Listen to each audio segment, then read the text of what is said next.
Hi everyone, Marion Emberson here for Wow Embossing Powders, and I just want to share with you 6 exciting new colours that we're bringing out.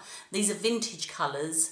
They go for many occasions, but they're just absolutely beautiful. So I just wanted to show you how to make a nice simple card with them.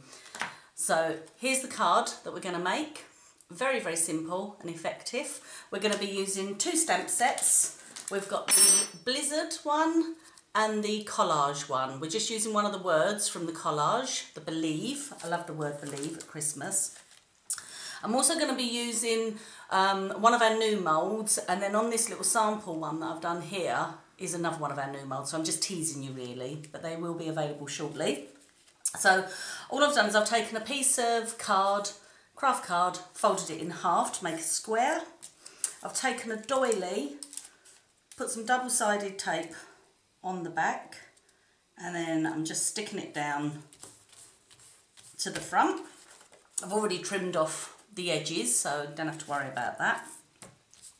And then, as I said, I'm using the word believe from the collage stamp set. So I'm just gonna ink it up. I'm not gonna emboss this one. I just want it to be just plain black ink. I'm just gonna go straight into the center at the bottom, stamp it down, and then I'm just going to set that aside. We want to cut some little trees, and the easiest way to do this is to take a rectangle of cardstock, take your scissors, and you can just eyeball it, just go straight to the centre, and then you can just go down to the corner, flip it over. You don't have to flip it over, but I find that easier, and then just go to the other side, and it is as simple as that. So we're going to be using the Blizzard stamp for this one. Please ignore the colour of my one. It's just very well loved, this stamp. I absolutely adore it. I'm going to take Versamark ink pad, and I'm just going to ink it all over.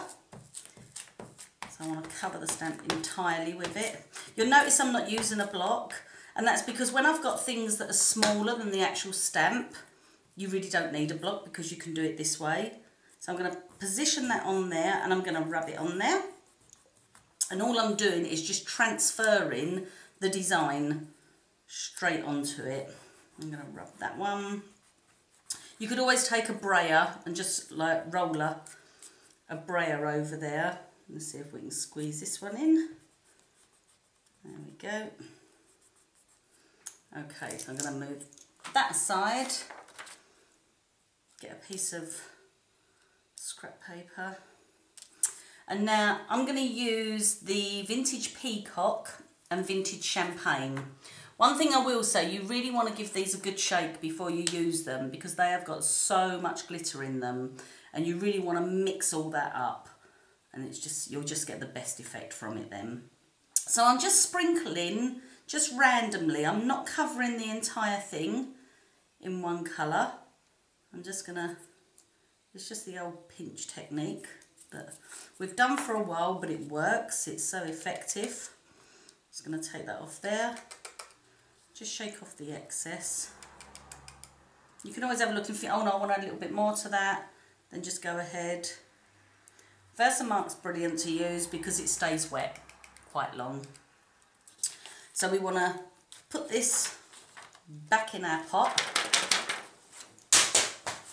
And then now I'm just going to place these back on, and this time I'm going to use the Vintage Champagne.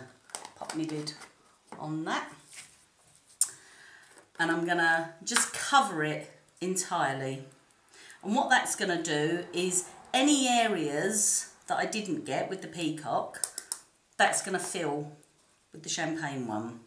You can do this technique with like 3, 4 colours, it really doesn't matter. It's just however, the more colours you do, the faster you have to work, because obviously eventually Versamark will dry up, and it depends, you know, how hot it is, etc. But yeah, you can just keep going with it and do a real rainbow of colours. Okay, I'm just going to get rid of that there. These will fly around, so I would suggest just holding your pair of scissors or something just on there, and then you can heat them. Okay, that's our little trees done, so I'm just going to pop those to the side as well. And as I was saying earlier, we're teasing you with these moulds, because if you take a closer look, look at those. They're absolutely gorgeous. And this is the second size on this one. There we go. So it's that one there. Beautiful. But I'm going to use another new one that's coming soon, and it's very reminiscent of a snowflake, so I just thought it was going to be perfect for this. So I'm going to be using, and I don't know if you've ever used this before, but it's the Wow Melt It. It is my absolute favourite product that Wow do. I absolutely adore it. And I endorse it as well. I just really love it. I just think it's fantastic. It means that when I'm doing this sort of thing, it means that my powders go much further, because I don't need hardly any compared to what I used to before this stuff came along. So I've used under a teaspoon on this. Shake up your powder again. And before we'd have used a good teaspoon on its own just for this one. Well, now I'm going to use about, well, there's probably about 1/8 of a teaspoon there, not even a quarter, especially when it's a dark colour. So, but this is one important thing, you really want to mix it. I'm going to stop talking in a minute because the gun's going to go on. So what I'm going to do is heat from underneath on this foil tray, and as soon as it goes all molten, I'm just going to pour it straight into the centre of the mould, and then that will find its own level as it spreads out. Okay? Okay, that's poured. I'm just going to pop that aside. That's probably going to take about 20 to 30 seconds to set. So while that's doing that, I'm just going to put some double-sided tape on the back of our little trees.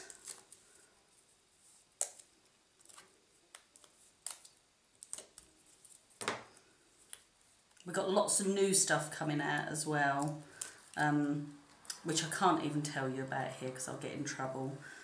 But trust me, there's some really exciting things coming, which is very, very good. And let's just flip our tape over. Put that just slightly above. You really don't have to be precise with any of this.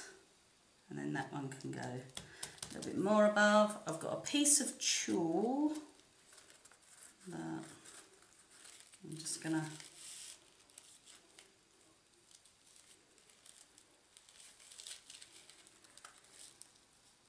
let's take that over the edge. Always tie it a little bit too tight, and then you've got room to manoeuvre this then, and it will lay nice and flat. I've used a slightly different tulle on this one to the original one because I just wanted to see how much flatter this one goes. So we just want to get that moving up there and that down there. Twist that round. You can manipulate it a little bit. And then we're gonna, that looks good. So I'm gonna get my pin flare glue. All you need to do, you literally just loosen it like that, and that's coming out. I can show you, there we go. And you get like a raspberry ripple sort of effect with it. It's absolutely gorgeous. I think I prefer the thicker tulle. But if you've got thinner tulle, then it doesn't matter. You could actually put it on twice. Now I'm going to stick that down. That won't stick immediately, but it is one of the best glues for using on this type of thing. So I'm just going to pop that there, and then I'll just show you the one that I made earlier. So there we go, there's the finished sample. And then here's our vintage colours, starting at the top here.